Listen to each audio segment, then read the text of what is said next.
Hello, it's Sarah from Standing Up to Scoliosis and Scolio Temple, and this is a video all about the breath and breathing. I just posted some pictures and things explaining on my Facebook group what we learned on our physiotherapy degree. So physio, like quite a big, like one of the four specialities is actually respiratory physio. So I didn't realise this when I joined the degree, that you would be like doing, like, it's almost a medical part of the course. So most of it I thought would be all like the muscles and exercise and massage and everything related to that, really. um Maybe a bit about, yeah, the blood flow going to the muscles and how they build. And but no, there's actually a big part on respiratory, which I found really interesting. Like you kind of feel like you're a nurse and you're working really closely with the doctors when you do this placement. And the thing I found most interesting is most of the breath is actually innovated from the acids and the carbon that needs breathing out from carbon dioxide that's in our blood, which is a waste product of the food we eat and our metabolism. So yeah, so a lot of respiratory is actually sort of is chemical and medical, but there's a lot you can do with positioning when someone's resting and lying. So when you can't give them exercises to help the positioning for their breath, so we can give exercises as physios to help free up the. So first of all, the neck area is where the diaphragm is neurologically innervated, and then we have lots of accessory muscles that we can help train and balance as physios, which is in the back and in the intercostal, in the ribs, and even the arm strength, and some of the ones around the neck. So all of the a lot of the muscles all around the lungs also, we can train them to be in balance, and we can train the neck and the posture to be as lengthened as possible, and to make sure, as obviously in scoliosis we get parts of the spine that collapse and they can like block nerves. So really important to keep the neck not collapsing and caving in.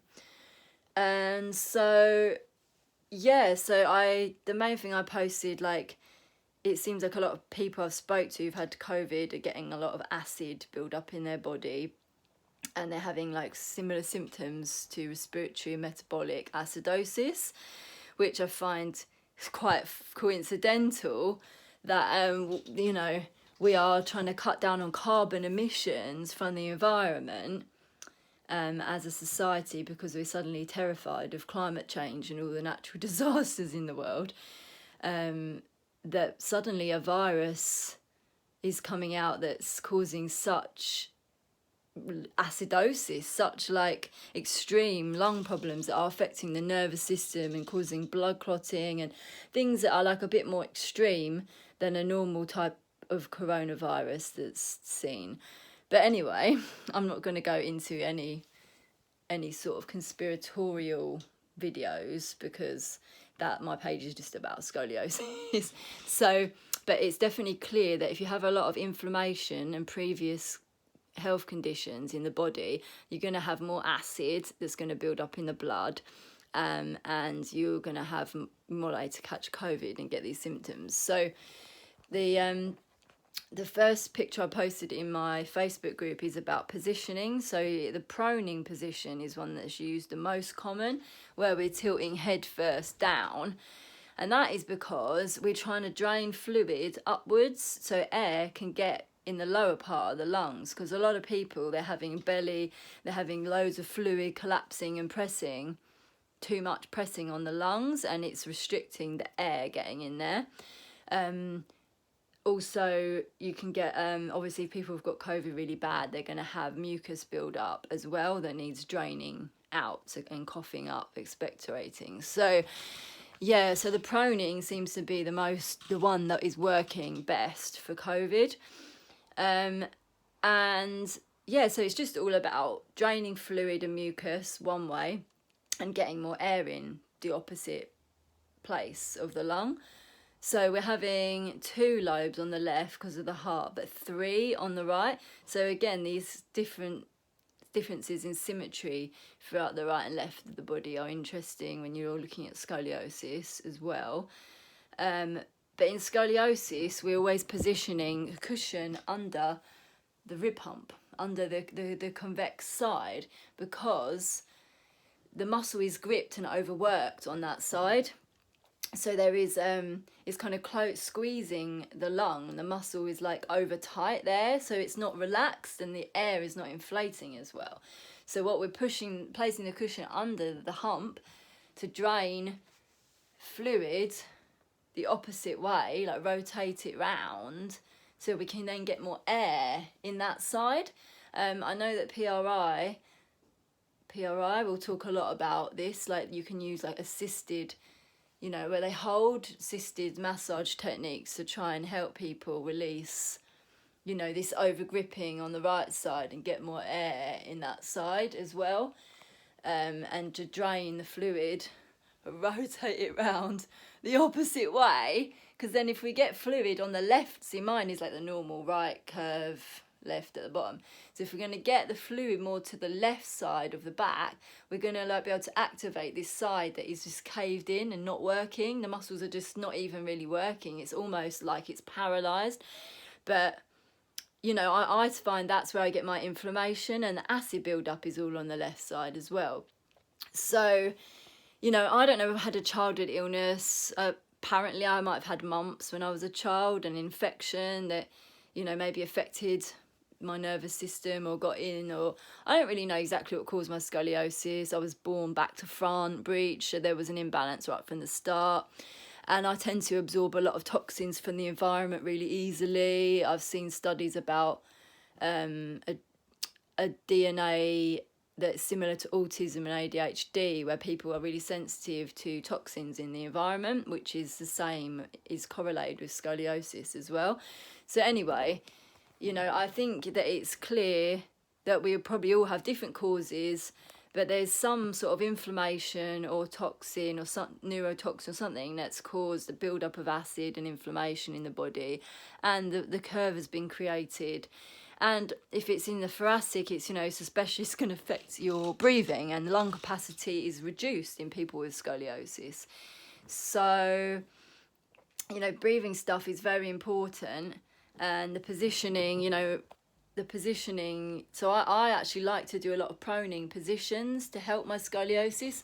So I will be a lot leaning off the end of a bed, hanging, so you probably can't see me properly, but hanging down,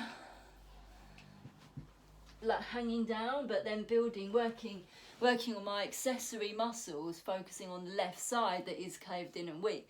So I'll be lengthening the neck to help the nervous system, and I'll be then pushing down with the left arm to build up the left side, to get the blood flow to go into that side. So as well as lying the cushion under that side and rotates up, often I'll go on my inversion table and I will lean back and rotate to the left to get the fluid round. But I do the opposite. I go forward, and again I'm trying to get the fluid to go on that left side and to relax the tension on the right and build up the left.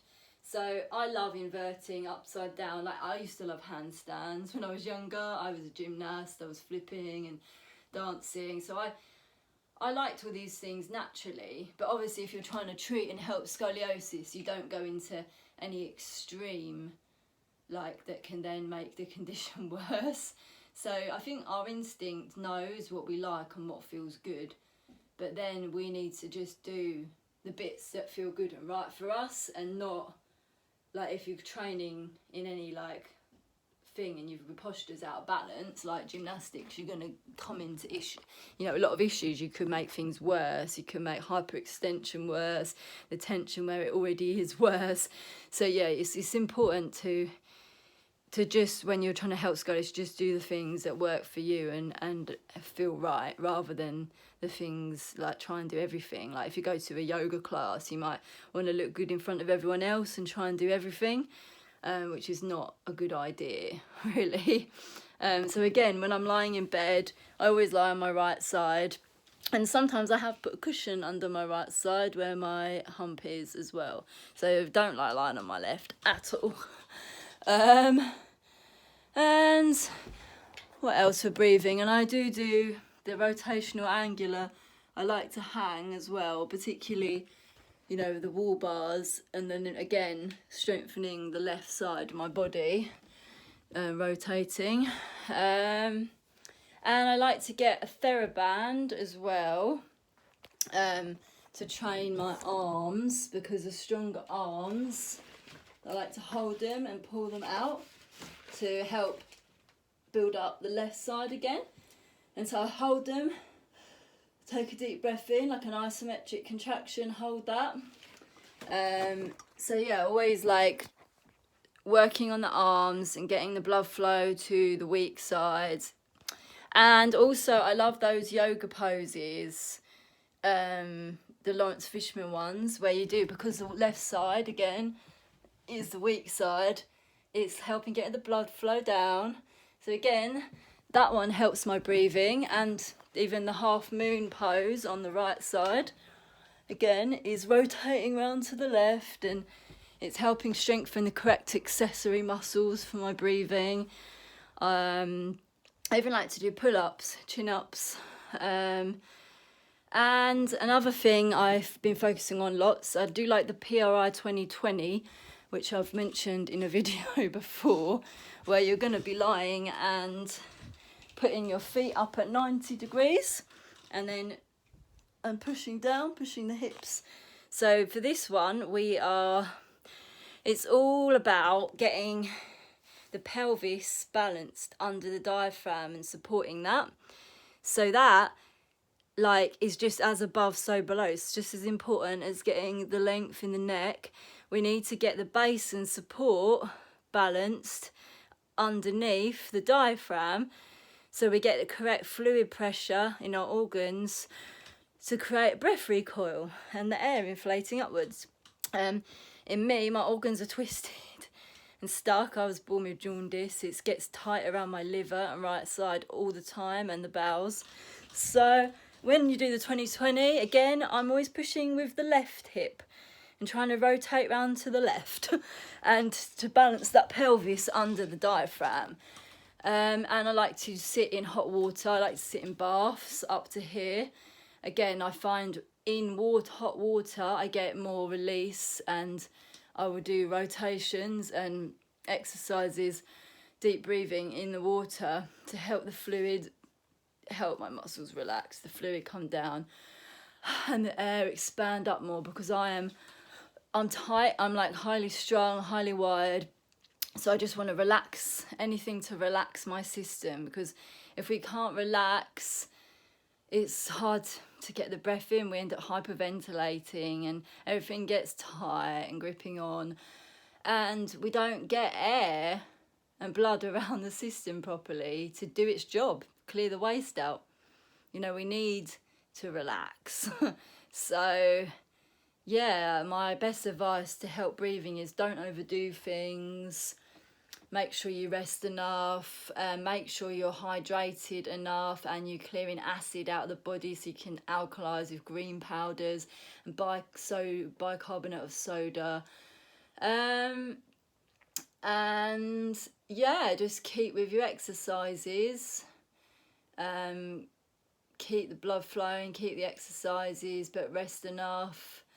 Running is good for breathing. Obviously be careful with spinal fusion. And did get into swimming at one point as well to help free up soft tissue around my lungs a lot, because I had the surgery. So I was just finding that the motions of swimming were like helping my scar tissue and helping free things up a lot around my lung area. Yeah, like aerobic exercise, fantastic. And yeah, then another thing, nasal breathing is going to help get air higher up in the body more. If you mouth breathe, is actually more for lower down. It's actually good to mouth breathe if you want to like help with belly breathing, like help push like fluid around lower down. But nasal breathing, if you really need to get the air in the lungs higher up, is better, more advisable. You can do opposite sides for opposite sides of the lungs, like the yogis.